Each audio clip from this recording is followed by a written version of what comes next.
একাত্তরের মুক্তিযোদ্ধারা আর দ্বিতীয়বার জন্ম নিবে না। সেটা যদি সত্যি হয়ে থাকে, আমাদের যারা প্রজন্ম, আমাদের প্রজন্মদের দায়িত্ব, প্রজন্ম দলের দায়িত্ব, সারা বাংলাদেশের মুক্তিযোদ্ধা যারা আছে দলমত নির্বিশেষে জাতীয়তাবাদী মুক্তিযুদ্ধের প্রজন্মের 28তম প্রতিষ্ঠা বার্ষিকী। আমার সাথে আরেক বীর মুক্তিযোদ্ধার সন্তান ইশরাক হোসেন উপস্থিত আছে। আমাদের বাংলাদেশ জাতীয়তাবাদী দল বীর মুক্তিযোদ্ধার দল, এই দলের প্রতিষ্ঠাতা বীর মুক্তিযোদ্ধা শহীদ রাষ্ট্রপতি জিয়াউর রহমান। সেই হিসাবে সবচেয়ে বড় মুক্তিযুদ্ধের প্রজন্ম যদি আমরা বলি তাহলে হচ্ছে আমার তারেক রহমান সাহেব, জনাব ভারপ্রাপ্ত চেয়ারম্যান। উনি সবচেয়ে প্রথম 1 নম্বর মুক্তিযুদ্ধের প্রজন্ম, কারণ এই বিএনপি সৃষ্টি করেছিলেন শহীদ মুক্তিযুদ্ধ, সশরীরে মুক্তিযুদ্ধে অংশগ্রহণ করেছিলেন শহীদ রাষ্ট্রপতি জিয়াউর রহমান।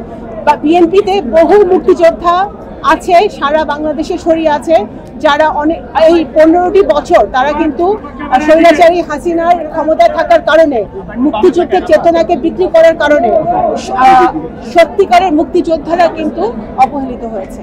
তারা সরকার থেকে কোনো ভাতা পায় নাই, তারা সরকার থেকে কোনো সুবিধা পায় নাই, কারণ তারা জাতীয়তাবাদী আদর্শে বিশ্বাসী ছিল। আজকে বাংলাদেশে সেই সময় এসেছে যখন দল মত নির্বিশেষে মুক্তিযোদ্ধাদেরকে সম্মান দিতে হবে। বাংলাদেশের স্বাধীনতা এবং সার্বভৌমত্ব সুরক্ষিত করতে হলে বাংলাদেশের 71-এর মুক্তিযোদ্ধারা আর দ্বিতীয়বার জন্ম নিবে না।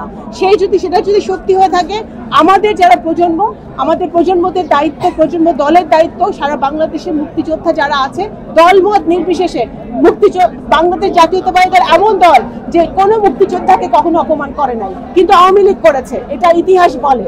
সুতরাং বাংলাদেশ জাতীয়তাবাদী দল সকল মুক্তিযোদ্ধাদেরকে দলমত নির্বিশেষে, ধর্ম বর্ণ নির্বিশেষে সম্মান দেবে, এবং সেই প্রত্যয় নিয়ে কিন্তু আমাদের চেয়ারম্যান বেগম দেশনেত্রী বেগম খালেদা জিয়া এবং ভারপ্রাপ্ত চেয়ারম্যান জনাব তারেক রহমান সাহেব কিন্তু সেই প্রত্যয় নিয়ে দেশ পরিচালনার জন্য কাজ করছে এবং দল পরিচালনা করছে।